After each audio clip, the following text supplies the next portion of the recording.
წარმოიდგინეთ, ადრე ლისის ტბას თბილისის ზღვას ეძახდნენ. თბილისის წყალსაცავი, ანუ დღევანდელი თბილისის ზღვა სანამ დაარსდებოდა 1950 წლამდე, ეს იყო ყველაზე დიდი წყალსაცავი თბილისში, ამიტომ ეძახდნენ სწორედ თბილისის ზღვას. დღეს კი ვფიქრობ, რომ ყველაზე დიდი რეკრეაციაა და ყველაზე მეტად გვიყვარს ადამიანებს აქ ამოსვლა, აქ დასვენება და განტვირთვა. ეხლა ჩვენს გადაღებამდე ამოვედით, ყავით და თან ცოტა ვცდილობთ, რომ სუფთა ჰაერი ჩავყლაპოთ.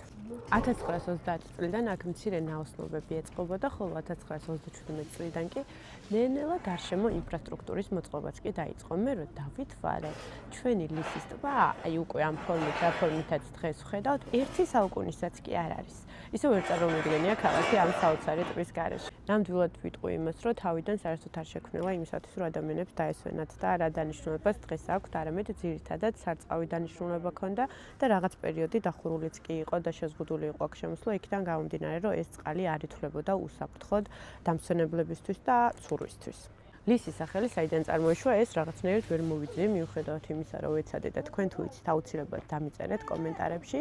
ვიტყვი იმასაც, რომ ამ ბოლო დროს განსაკუთრებით წამოვიდა ეს ტერიტორია და ძალიან ბევრი დასახლებები და კომპლექსებია ლისზე. და მთავარი ბენეფიტი, როცა ლისზე ვყიდულობთ ხოლმე უძრავ-ქონებას, მაინც მგონია, რომ სწორედ ეს ადგილია, რომელიც ქალაქში ძალიან გვაკლია. აი, პრაქტიკულად სულ რაღაცა თითზე ჩამოსაცვლელი ადგილებია ქალაქში, სადაც შეიძლება რომ გქონდეს ესეთი რეკრეაცია, 3 კილომეტრიანი არის ასევე მისი წრე, სადაც ფეხით გასეინება ნამდვილად ერთი კარგი რელაქსაციაა ყველა ჩვენგანისთვის.